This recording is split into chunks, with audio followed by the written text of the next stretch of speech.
아프리카는 무덥고 건조한 기후가 이어지는 기후적인 특성 때문에 식물이 살 수 없는 곳이라고 여겨집니다. 그래서 소위 죽음의 대륙이라고도 불리죠. 여기에 지리적인 특성으로 외부와의 교류가 단절된 역사가 없는 대륙이라는 인식이 지배적이었습니다. 그런데 매년 11월만 되면 아프리카에서는 기이한 장면이 펼쳐집니다. 한국산 자전거를 죽어라 구르는 남자들을 발견할 수 있는데요. 어떤 일이 벌어지는 것일까요?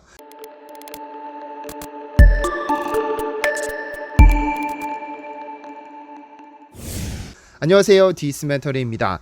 인천에서 비행기를 타고 15시간을 날아가면 간신히 케냐 나이로비에 도착합니다. 여기에서 북동쪽으로 90km를 더 달려가면 모야 마을이 나타나는데요. 정확히 13년 전 2009년 이 마을에 사는 34살의 젊은 농부 던컨은 자신과는 다른 색깔의 피부를 가진 한 무리의 사람들을 만나게 됩니다. 어린 시절 가끔 마을에 찾아와 병을 치료해주고 약을 지어주고 떠나던 하얀 피부의 사람들은 기억이 났지만 그들과는 다른 색깔의 피부를 가진 이들은 경계심을 갖기에 충분했습니다. 서툰 영어를 섞었으며 대화를 나누던 그들은 코리아라는 나라에서 온 코피아 인턴들이라고 했습니다. 케냐에 거주하던 한국 교민의 소개로 이 마을을 찾은 그들은 이 모야 마을에서 벼농사를 시도해보고 싶다고 했습니다. 그리고는 다음 주에 다시 오기로 약속하고는 마을을 떠났고 던컨은 다시 오지 않을 것이라 생각했죠. 그런데 한두 번 오고 말 것이라 생각했던 그들은 매주 마을을 찾아왔고 그 횟수도 잦아졌으며 함께 논에 들어가 잡초를 뽑으며 벼농사를 함께 시작했습니다. 케냐 농업연구청 산하에 머물던 20대 중반의 한국인 청년들은 모야 마을에서 열심히 벼농사를 도왔고 함께 논에 모를 심었습니다. 호기심 많던 던컨은 우연히 한국의 못줄 모내기 사진을 보게 됐고 어떤 점이 좋은지 물었습니다.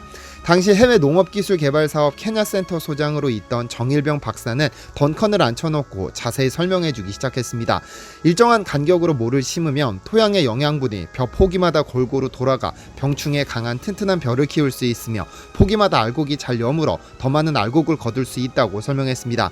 동시에 제초제를 구하기 어려운 케냐에서 손으로 제초를 뽑기에도 훨씬 수월하다고도 설명했는데요. 이 말을 새겨들은 던컨은 나이로비로 달려가 철물점에서 목봉과 쇠줄을 구입해 못줄을 만들고 자신의 밭에 직접 못줄로 모를 심기 시작했습니다. 그가 하는 모습을 본 같은 마을 농부들도 전부 못줄 모내기를 시작했고 11월이 되었습니다. 이제는 벼를 수확할 시기가 도래했습니다. 수확한 벼를 햇볕에 말리고 옛날부터 쓰던 넓적한 돌판에 벼를 두드리며 인턴들과 함께 탈곡 작업을 하던 중 한 인턴이 의견을 제시했습니다. 자전거 페달을 달아 탈곡기를 만들어 써보면 어떨까 하는 의견이었죠. 그리고 며칠 뒤 나무통 대신 폐 드럼통에 철사를 용접해 돌기를 드럼통에 붙이고 버려진 자전거 페달을 달아 드럼통을 돌릴 수 있게 만들었습니다. 그리고 마을은 발칵 뒤집혔죠.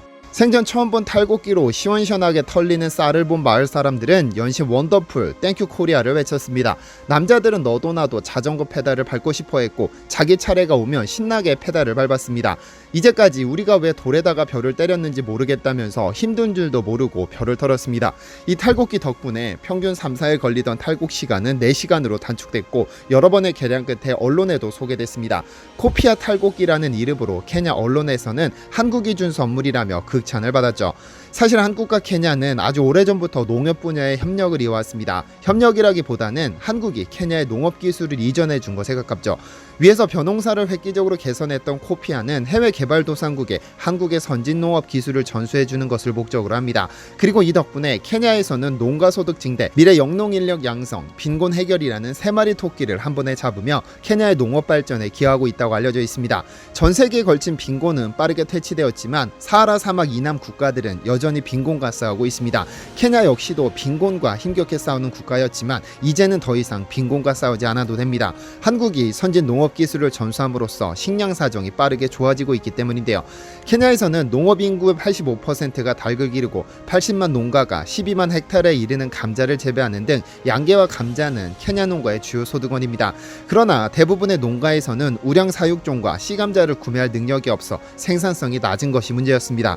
코피아 케냐 센터는 지난 2017년 카라이, 비우니, 완조이 등 3개 마을을 시범단지로 조성해 1단계 사업으로 생산성이 뛰어난 우량 사육종과 바이러스가 없는 건전 씨감자를 보급하고 재배 기술을 전수해 주었습니다. 그 결과 양계 시범마을은 1년 뒤 사업 전과 비교해 암탈계 산란 기간이 5개월에서 8개월로 늘었고 연간 계량 생산량도 평균 30개에서 250개로 크게 늘었죠. 달계 생존율도 26%에서 88%로 3배 이상 증가했고 33.3달러에 불과하던 농가 소득은 155달러로 4배 가까이 증가했습니다. 닭 판매 가격도 크게 올라 계란은 17%, 암탉은 77%, 수탉은 92% 높게 거래되고 있어 농가 소득이 크게 향상되었는데요. 감자 역시도 크게 상승했습니다. 감자 시범마을에서는 1년 뒤 사업 전과 비교했을 때 생산량이 헥타르당 3.3톤에서 12.9톤으로 4배 상승했고 농가 소득 역시 331달러에서 1478달러로 5배 가까이 증가했습니다. 이렇게 1단계 사업이 큰 성공을 거두고 성공적으로 진행되자 2단계 사업으로 시범마을이 자체적으로 우량 사육종과 건전 씨감자를 생산하고 보급할 수 있는 시스템을 구축했습니다. 이를 위해 양계 시범마을에는 병아리 생산을 위한 부화장을 설치해주고 감자 시범마을에는 씨감자를 안전하게 보관하고 공급할 수 있는 10톤 규모의 저장고 및 관수 시설을 지원했습니다. 누군가를 진정으로 돕기 위해서는 고기를 잡아줄 것이 아니라 고기 잡는 방법을 가르쳐 주라고 했습니다. 그런 의미에서 농가에 씨감자를 보급하는 등 직접적인 지원과 별도로 농촌진흥청은 후계 영농 인력을 양성하는 사업도 함께 진행하고 있는데요. 코피아 케냐 센터 인근의 공립초등학교에서는 초등학생 120명을 대상으로 영농 후계자 양성 사업을 진행했습니다. 학교 인근 노는 땅을 개간해 실습용 조육 농장으로 조성하고 파종부터 물주기, 비료주기, 병해충 방제, 수확에 이르는 한 사이클을 교육합니다. 특히 이 사업이 호평을 받는 이유는 어린 학생들을 조기에 미래 영농 후계자로 양성하는 데 기여할 뿐만 아니라 교육 농장에서 생산된 수확물을 직접 집으로 가져갈 수 있도록 해 지역 주민들의 영양 개선에도 큰 도움을 주고 있는데요. 첫해 2헥타르 규모의 농장에서 재배한 콩, 옥수수, 감자, 고구마, 양배추, 토마토, 양파 등 작물을 재배해 20톤 이상의 수확물을 생산해 지역 주민들에게 나눠주기도 했습니다. 이러한 스쿨팜을 통해 영농 기술을 습득한 아이들은 앞으로 농업인이 될 것이고 어릴 적 배운 기술을 바탕으로 새로운 농업 기술을 접목해 케냐의 빈곤과 가난을 퇴치해줄 선구자가 될 것은 자명한 사실이죠. 그런데 케냐와 한국은 농업 분야의 협력 이외에도 인적 교류도 활발한 편입니다. 특히 일부 케냐인들은 아예 한국인이 되기 위해 귀화하는 경우도 많은데요. 지난 2019년 인간이 절대 넘을 수 없을 것이라는 인간의 한계를 넘어서는 사건이 발생했습니다. 케냐 출신의 엘리우드 킵초게라는 마라톤 선수가 인간의 한계 2시간의 벽을 깬 것입니다. 1시간 59분의 세계 신기록을 작성한 그는 인간의 한계란 없음을 보여준 것이라면서 이번에 내가 해냈으니 더 많은 선수가 나오길 기대한다며 소감을 밝혔습니다. 비록 공식 경기가 아닌 관계로 공식 집계되진 않았지만 2시간의 벽을 허물었다는 것 자체로 인류 역사를 새로이 쓴 인물로 남게 됐죠. 그는 2018 독일 베를린 마라톤 대회를 통해 세계 기록을 보유하고 있는 인물이기도 한데요. 마라톤계에서는 어마어마한 족적을 남기는 이 킵초게는 케냐 출신입니다. 사실 케냐인들은 타고난 폐활량을 가지고 있습니다. 어릴 적부터 드넓은 초원을 뛰어다니며 인간 그 이상의 폐활량을 가지고 성장합니다. 위에서 언급된 자전거로 된 탈곡기도 케냐였기에 가능했는지도 모릅니다. 몇천 평은 좋게 넘는 논에서 수확한 벼를 전부 탈곡하기 위해서는 웬만한 체력으로는 절대로 할 수 없을 테니까요.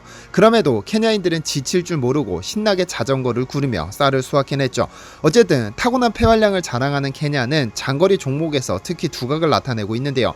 말도 많고 탈도 많았던 도쿄올림픽이 얼마 전 개막했습니다. 지구촌 스포츠 축제인 올림픽은 전 세계 내로라 하는 선수들이 기량을 겨루는 무대인 만큼 정상에 오르는 것보다 1위 자리를 지키는 것이 더 어렵다는 말이 있습니다.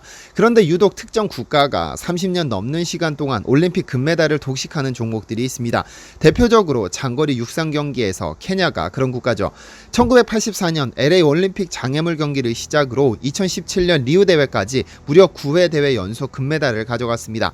다양한 장애물을 넘으며 3000m를 달려야 하는 이 종목에서 케냐는 올림픽 9연패를 달성했고 1984년과 2016년 두 차례를 제외한 7번의 올림픽에서 최소 2명 이상이 시상대에 오를 정도로 강력한 모습을 보입니다. 그리고 케냐의 진가는 마라톤에서 드러납니다. 지구 6바퀴를 돈 사나이 대한민국 육상계의 전설 이봉주 선수는 1996년 애틀란타 올림픽에서 마라톤 은메달을 획득한 후 2011년 보스턴 마라톤 대회에서 우승을 차지합니다. 이 보스턴 마라톤 대회 금메달이 이봉주의 가장 큰 성과라고 인정받는 이유는 이봉주의 우승 전까지 케냐가 10년 연속으로 우승을 차지하고 있었기 때문입니다. 11연패를 저지했다는 점, 그리고 만약 끊지 못했다면 이후로도 6년 동안 케냐 선수들이 우승을 차지하면서 17연패라는 전무후무한 기록을 내줬을 것이라는 점입니다. 어쨌든 장거리 분야에서 두각을 나타내는 케냐 선수들을 기화시키기 위한 전세계 체육단체들의 러브콜이 뜨겁습니다. 한국에도 오주환이라는 케냐 출신의 마라톤 선수가 있습니다. 2007년 이봉주의 뒤를 이을 마라토너를 발굴하기 위해 오창석 전 코치는 케냐를 찾았습니다. 얼마 전 안타깝게 별세하셨지만 한국의 오주환이라는 선수를 데려온 장본인입니다. 케냐 이름 윌슨 로야나 에르페를 만난 그는 한국 한국으로 기여할 것을 제안했고 그는 흔쾌히 응했습니다. 2016년 리우 올림픽에 한국 대표로 참가하고팠던 그는 기화를 신청했지만 거절당했습니다. 말라리아를 치료하는 과정에서 복용한 약 때문에 도핑 테스트에서 막힌 것이죠. 한국이라는 나라 그리고 오창석 코치의 진심을 느낀 그는 끊임없이 도전한 결과 2018년 9월 한국인으로 태어나게 됐습니다. 오주환이라는 이름은 오창석 코치의 성과 한국을 위해 달린다는 뜻의 주환이 합쳐져서 만들어진 이름입니다. 한국으로 온 오주환 선수는 오창석 코치의 고향인 청양군과 인연을 맺고 청양군청 소속 육상팀에 소속됐는데요. 2011년 동아일보 경제국제마라톤, 2012년 서울국제마라톤에서 1위를 차지한 명실상부한 대한민국의 대표 마라토너로 태어났습니다. 그리고 오주환 선수는 이제 도쿄올림픽 금메달이라는 새로운 목표를 세웠는데요. 자신과 함께 도쿄올림픽에 대비해 실시한 캐나다 전지훈련에서 오창석 코치는 풍토병을 얻었습니다. 그리고 이를 이겨내지 못하고 끝내 눈을 감고 말았죠. 나를 받아준 한국을 위해 그리고 가난하고 어려운 시절 나를 이끌어준 한국인 아버지의 영전 앞에 금메달을 바치겠다고 오주환 선수는 말합니다. 8월 8일 열리게 될 마라톤 경기에서 오주환 선수는 어떤 결과를 가져오게 될까요? 시청해주셔서 감사합니다.